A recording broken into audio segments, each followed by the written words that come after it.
కీర్తన 43 3వ వచనం. 43వ కీర్తన 3వ వచనం. నీ వెలుగును నీ సత్యమును బయలుదేరజేయము, అవి నాకు త్రోవ చూపును.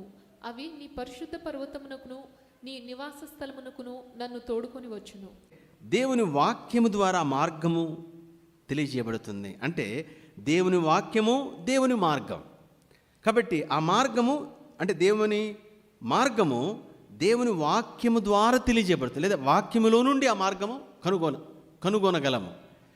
43వ కీర్తన 3వ వచనం. కీర్తన 43:3. నీ వెలుగును నీ సత్యమును బయలుదేరజేయము, అవి నాకు త్రోవ చూపును. చూసారా, నీ వెలుగును నీ సత్యమును నాకు బయలుదేరజేయము, అవి నాకు త్రోవ చూపును. నీ వెలుగు నీ సత్యము, నీ వెలుగు నీ సత్యం, అవి నాకు త్రోవ చూపును. 119వ కీర్తన 5వ వచనం. కీర్తన 119 5వ వచనం.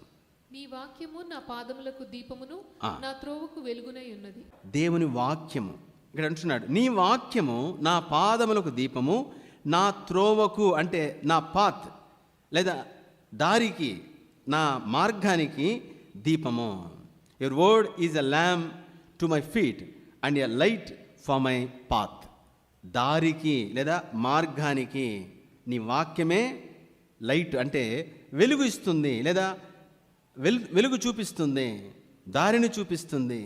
నీ వాక్యము నా పాదములకు దీపం. ఎందుకంటే ఆ మార్గాన్ని ఈ వాక్యం చూపిస్తుంది. దీపం ఏమిటంటే చీకటిలో దీపం పెట్టుకుంటే దారిలో ఉన్నామా, దారిలో లేమా, దారి పక్కన ఉన్నామా, రోడ్డు మీద ఉన్నామా, రోడ్డు పక్కకు వచ్చామా తెలుసుకుంటాం.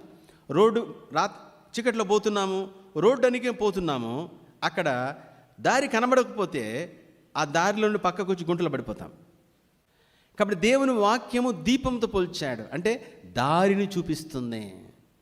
నీ వాక్యము నా పాదములకు దీపము, నా త్రోవకు వెలుగు, అంటే దారికి వెలుగు, ఆ మార్గానికి వెలుగు.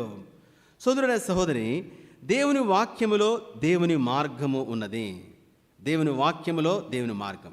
కాబట్టి ఒక సత్యం ఏమిటంటే, మనం దేవుని వాక్యం ఎంత తెలుసుకుంటే, అంటే దేవుని వాక్యం ఎంతగా తెలిస్తే అంతగా దైవ మార్గం మనకు కొంచెం తేటపరచబడుతూ వస్తుంది. నాకు మొత్తం తెలుసు అనేవాడు ఎవడు లేడు ప్రపంచంలో. ఎందుకంటే దట్ ఈజ్ ఇన్ఫినిటీ వెల్మ్. దైవత్వం అనేది అనంతమైనది. 100 సంవత్సరాలు జీవించే జీవి నిరంతరమైన ప్రక్రియలో జీవించి ఆ ప్రక్రియను అర్థం చేసుకోలేదు. అర్థం చేసుకోవాల్సిన అవసరం కూడా లేదు. ఎందుకని మనం 1000 ఏళ్ళు బతకం, లేదా 1,00,000 ఏళ్ళు బతకం. ఎంత అర్థం చేసుకుని పోయేది 100కే, అది బాగా ఉంటే సరే. కాబట్టి దేవుని వాక్యంలో దేవుని మార్గాలు ఉన్నాయి. కాబట్టి ఈ భూమి మీద మనం జీవించే జీవితం అది 70 కావచ్చు, 80 కావచ్చు, లేదా 100 కావచ్చు. ఆ జీవితానికి, అలానే దేవుడు నీకు ఇచ్చిన లక్ష్యానికి, దేవుడు నిన్ను చేరుస్తానని చెప్పిన గమ్యానికి, దేవుడు నీకు చెప్పిన వాగ్దాన నెరవేర్పుకు ఆ వాక్యం ద్వారా ఆ మార్గము చాలు. ఆ వాక్యం ద్వారా వచ్చే మార్గం చాలు మనకు. ఈ చిన్న జీవితం ఎక్కడికి వెళ్ళగలం అక్కడ వెళ్ళగలము, ఎక్కడికి వెళ్ళాలి అక్కడ వెళ్ళచ్చు. కాబట్టి వాక్యం ఎంత తెలుసుకుంటూ ఉంటామో అంతగా ఆ మార్గము తెలుసుకుంటాం. వాక్యం ఎంత మనం గ్రహిస్తూ మనకు అర్థమవుతుంటుందో ఆ మార్గం అంతగా మనకు సులువైపోతూ వస్తుంది, లేదా అంతగా తేటపరచబడుతూ వస్తుంది.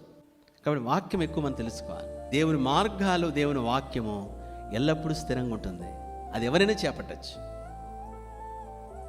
కాబట్టి దేవుని వాక్యం బాగా తెలుసుకోవాలి. ఎందుకంటున్నానంటే దేవుని మార్గాలు దాంట్లో ఉన్నవి.